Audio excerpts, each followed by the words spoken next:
Ve budur. Bakın. Hazırdır.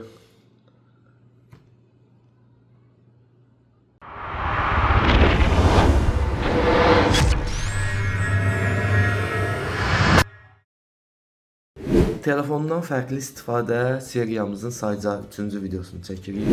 Bu videoda da çox maraqlı bir şey yoxlayacağıq.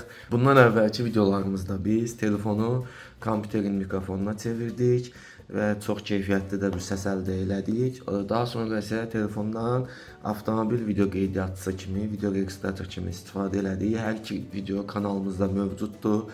Playlist şəklində də ardıcıl davam edirik və bugünkü videoda isə gördüyünüz kimi burada bir tab var. Galaxy Tab A seriyasının ilk modellərindən biridir. 2016-cı il modelidir.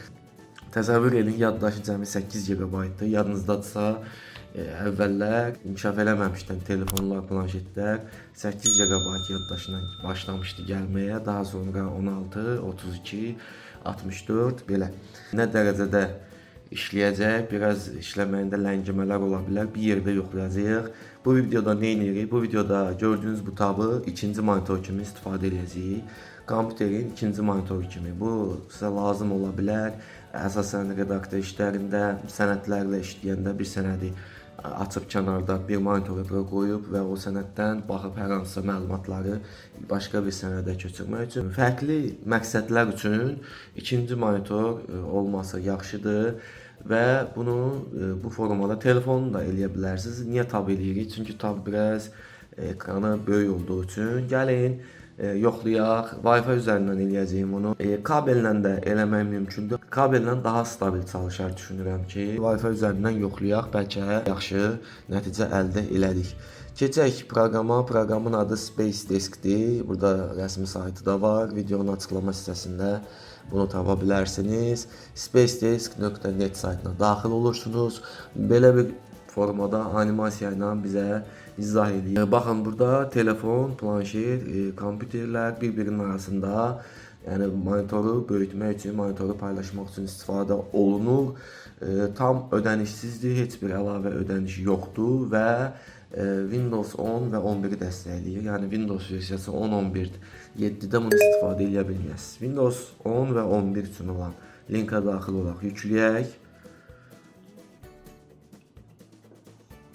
Burada Windows 10, 11, 64 bit. Bu versiyanı yükləyəcəm.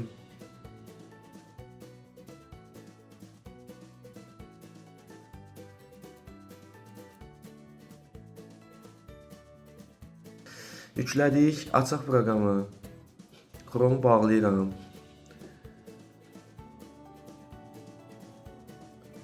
Sadə quraşdırma olmalıdır. Burada əlavə hər hansısa bir dəyişiklik yoxdur. Bu qaydada quraşdırdıq. İndi isə keçək taba. Burada da biz Play Store-dan yükləyəcəyik. Play Store-a daxil olduq. Android versiyası Android 5 və üzəri üçün yəni dəstəkləyir. Bu köhnə model idi. Düşünürdüm ki, bəlkə olmaz, müasir telefon istəyir, ancaq çox rahatlıqla Android 5 və üzəri olduğu üçün bunu dəstəkləyir, yükləyirəm.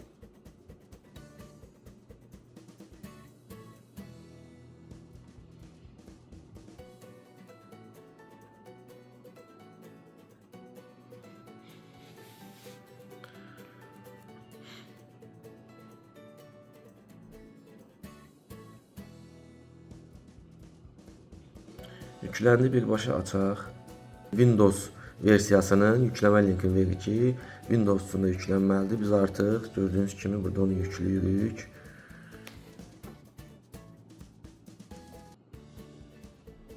Bu mesajı bir daha göstərmə, bunu seçdim. Hər ikisi eyni Wi-Fi üzərində qoşulu olmalıdır və avtomatik tapmalıdır. Windows versiyası yükləndikdən sonra artıq bu bir-birini avtomatik görməlidir. Gözləyək.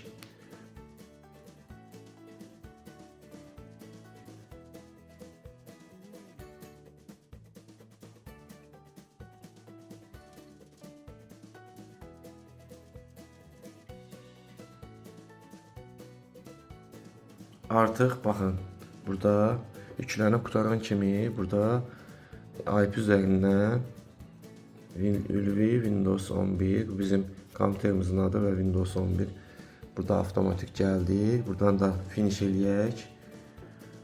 Hələ ki hər şey çox yaxşı gedir. Qoşulandan sonra da qırılmalar olmasa çox rahat qaydada istifadə edə biləcəyik. Bu qaydada Windows üçün driver idi. Yəni hər hansısa proqram yoxdur. Baxaq görək varmı? Aha var. Buradan ekrana niyə atmadı bunu?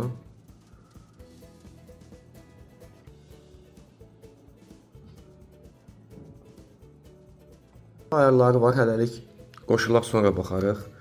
Qoşulmağa çalışıram.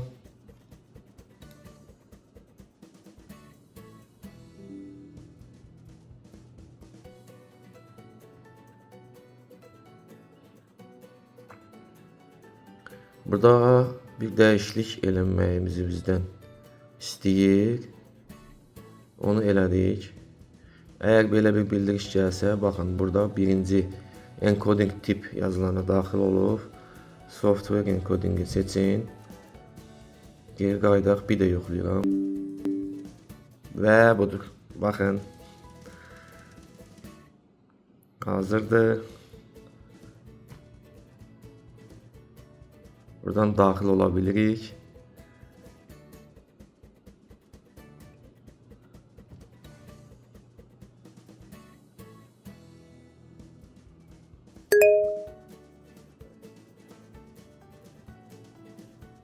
Chrome açaq. Microsoft Store əlimdəydi. Ona keçdi. Qoyuram bura. Bu hissədə.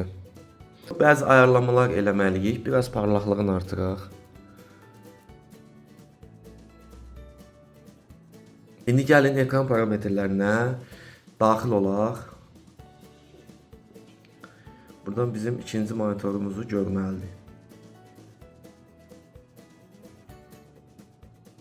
Əgər nə vaxtsa proyektordan istifadə eləmişsinizsə, bunun nə olduğunu bilirsiniz. Burada ekranı dublikat eləmək var, yəni hər ikisində eyni proses göstərsin. Ekranı böyütmək var, yəni ekranın sağ hissəsi kimi. Deyək ki, baxın, bu ikinci bizim ekranın sağ hissəsidir.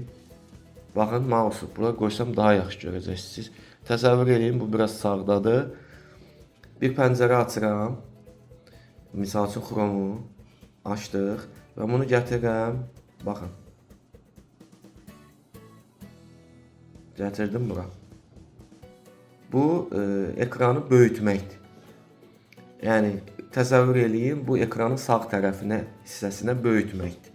Belə istifadə olunur və qaytarıram, görürsüz, qayıtdı. Qayıtdı öz yerinə. Onu da deyim ki, işləməyində heç bir problem, ləngimə yoxdur. Təbii ki, bu sizin Wi-Fi sürətindən və internet əlaqənizin keyfiyyətindən asılıdır. Əgər heç bir problem yoxsa internetinizdə, demək ki, burada da hər hansı qırılma və ləngimələr olmayacaq.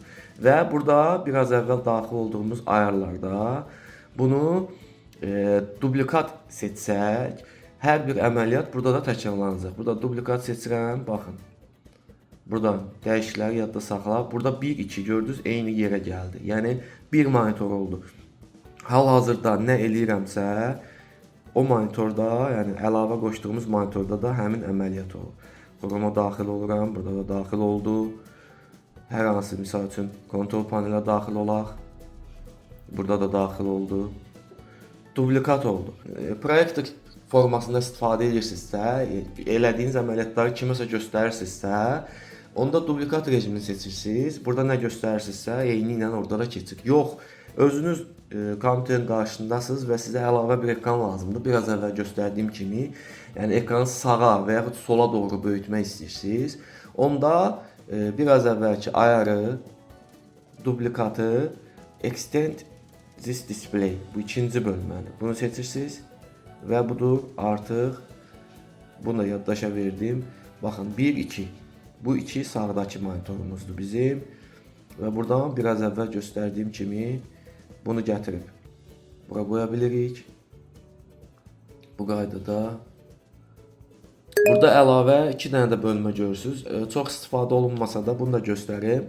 Burada bir yazılan ancaq birinci ekran, yaddaşa verdim. Baxın, ikinci monitoru söndürdüm. Belə də bir ekran qoruyucu deyək gəldi. Baxın, burada hərəkətli. Yəni aktivdir, işləkdir, ancaq displey söndürülüb. Yəni özümüz söndürmüşük. Onu bildirir bizə. Və ikincini də seçsək, bizim planşetimiz göstərəcək, kompüter monitoru sönəcək. Baxın, ikincini seçdim. Və budur. Burada da saxlama yaddaşa vermə gəldi və oldu artıq bizim burada Windows'umuz. Bu qaydada. Qaytaraq yerinə. Artıq buradan qaytaracağıq. Buradan duplikat seçirəm. Yaddaş.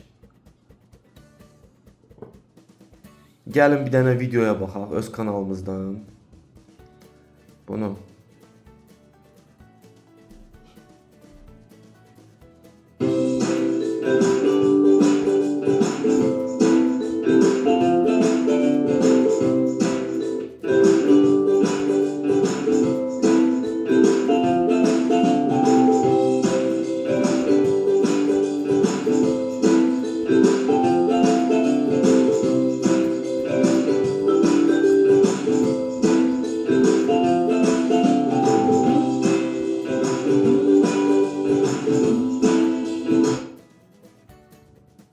videoma görə astım ki, baxaq görək ləngimə varmı? Gördüyünüz kimi heç bir ləngimə olmadı.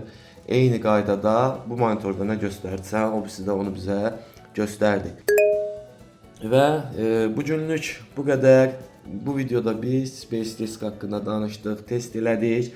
Bundan əvvəl də bizim daha 2 videomuz var və bu videolarda davam eləyəcək. Telefondan fərqli istifadə adlı bir video seriyamız var. Bundan əlavə kanalımızda çox faydalı məlumatlar var. Windows əməliyyat sistemi haqqında, Android əməliyyat sistemi haqqında təmir videoları, proqramların incələnmələri var. Qutu açılışları videolarımız var. Ona görə də kanalımıza abunə olun, bildirişləri də açmağı unutmayın ki, bu videolar hər yükləndikcə, hər onlayn olduqca sizin də xəbəriniz olsun.